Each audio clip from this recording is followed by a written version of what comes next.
What's on your radar, Batya? Well, Speaker of the House Nancy Pelosi made waves on Friday for suggesting that Florida needs illegal immigrants to pick crops. Pelosi made the comments at a news conference during which she was asked if she was discouraging Democratic House members from speaking out about the border crisis. Let's watch. The fact is that we have a responsibility to secure our border. We also have a responsibility to recognize the importance of newcomers to our nation. Right now, the best thing that we can do for our economy is to have comprehensive immigration reform.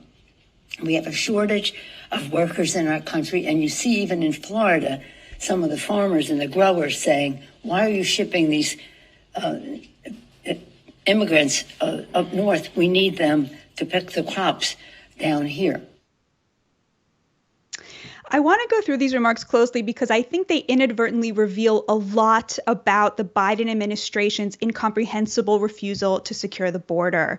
Pelosi inadvertently said the quiet part out loud, and I think it's worth dwelling on the argument because usually this is something that Democrats work really hard to hide.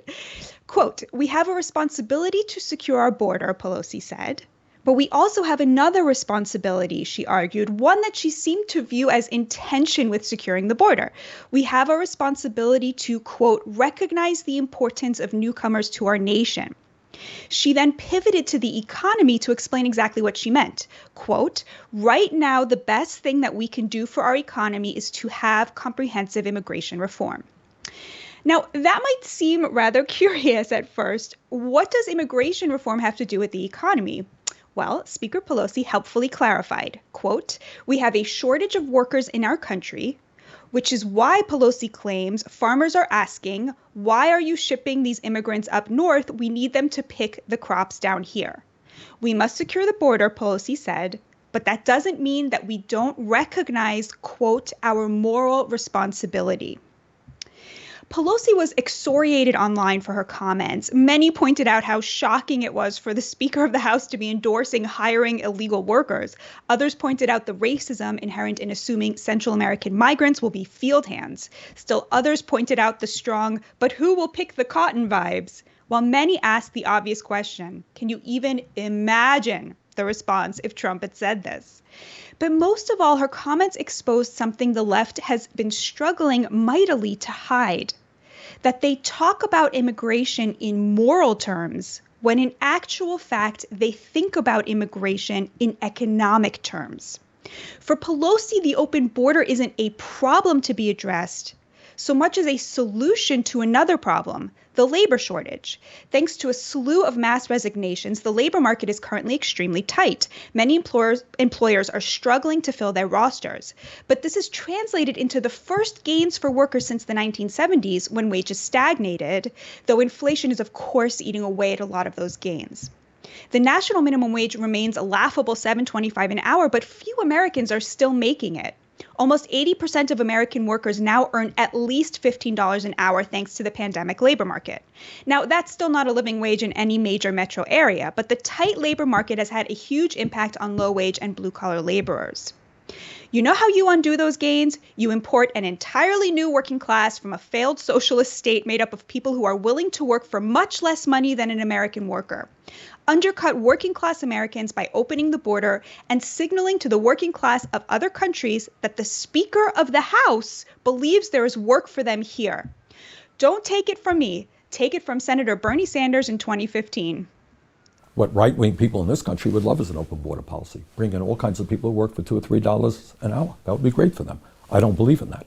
I think we have to raise wages in this country. I think we have to do everything that we can to create the millions of jobs. So this is exactly what Pelosi is suggesting we do. Use immigration to address the labor shortage instead of raising wages for working class Americans such that these are attractive jobs for them.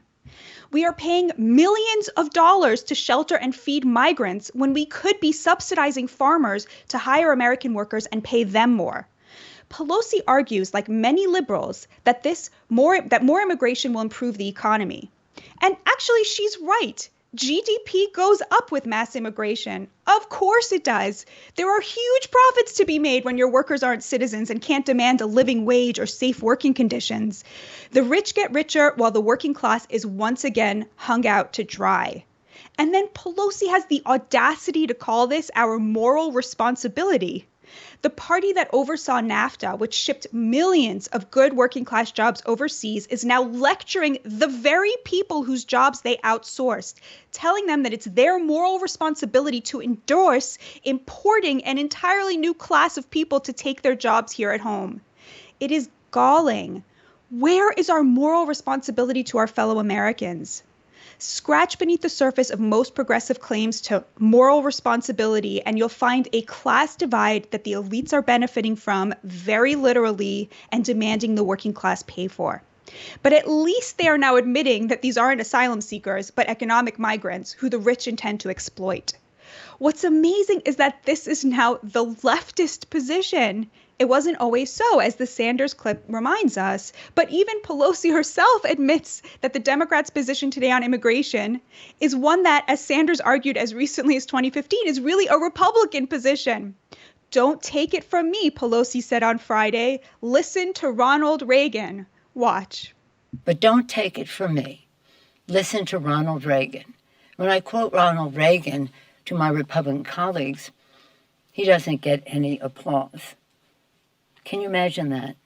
Not even Ronald Reagan, who has really said America is preeminent in the world because we have a constant flow of newcomers to our country. And when we close the door, we will be diminishing our preeminence in the world. Apparently, Ronald Reagan is now the Democrats' hero. I've talked about this before on this show, how the Democrats' reversal on immigration reveals everything about who they view as their base. It was once the working class, which is why they sought to limit immigration, and today their base is liberal, overeducated elites. The overclass, which is why they seek to expand immigration under the guise of moral responsibility. What I hope is clear by now is this. How progressives see immigration has much more to do with their economic status than it does with their moral virtue. Tarring people as racist or immoral for not wanting their jobs to be taken by people who cross the border illegally is despicable. The furthest thing from moral that you can imagine. It's to demand that people endorse their own descent into poverty while you welcome in the needy of other countries. I think that Nancy Pelosi and the rest of the Democrats truly believe that they are helping the vulnerable. Their hearts, like mine, truly bleed for these migrants. But I don't think they'd be able to drown out the suffering they are inflicting on working class Americans if they weren't also benefiting from this economically. And it's really time to call this out for what it is: moral preening at the expense of your less fortunate neighbors. So, Robbie, you brought up a great point last time we discussed this. You said, why aren't we making it legal for these people to work here? And at first I was sort of thinking that would be terrible because then they'd really be taking Americans' jobs. But actually, I've come around because I think your point is a really good one. If they were here legally, right, then they would also be able to demand whatever the minimum wage in New York or DC is, right? And so at that point, they would be competing with American workers on an even footing, and the employers would have to be paying those better wages. So at that point, they could hire just as easily hire an American worker, and they would have less incentive to do what the Speaker of the House is telling them to do, essentially, which is hire illegal workers. And that's ultimately my agenda is to legalize work, is to make it easy for everyone to work and then have the same equal opportunity to, when appropriate, agitate for higher wages and better conditions, et cetera. Because we do have work that, look, I take Nancy Pelosi's point. She said it very inartfully, that there are jobs that need to get done. Part of the housing problem, there's not enough housing anywhere in the country, well, or at least in a lot of places that people want to live, because you literally cannot get construction crews to do work. I mean, ask anyone, even in places where there's less regulation and there's less of a crunch, ask people, like, oh, do you want to have an addition put on? You want to buy a new house? You want anything you want happen? It takes forever to get a construction crew because they simply don't have enough people. And so we're doing the worst of all worlds right now because we're letting immigrants come in, make this kind of asylum claim, and then they're here waiting it, and then they're kind of working but sort of under the table in a way that I appreciate what you're saying. That probably undercuts the American worker worst of all. And there's so many absurdities, baked into our system. When we bring people here on student visas from Asia, from Africa, to study in America, then at the end of that we send them back to their home country. Why would we let them stay here? We've gone through the business of educating them, and we're shipping them back to their own country. Like, stay here and then contribute meaningfully to the system that has just educated you. We do so many stupid things when it comes to immigration, and I think the frustration, the anger that people feel about people coming in illegally or cheating the system. We could fix the system so that's not happening. There's just so much that could be done that I think would make everyone a little less frustrated and a lot better off. That just doesn't happen, and it's really immiserating for all. Agreed. Yeah. Well, thank you so much for that, Batya, and we'll have more Rising right after this.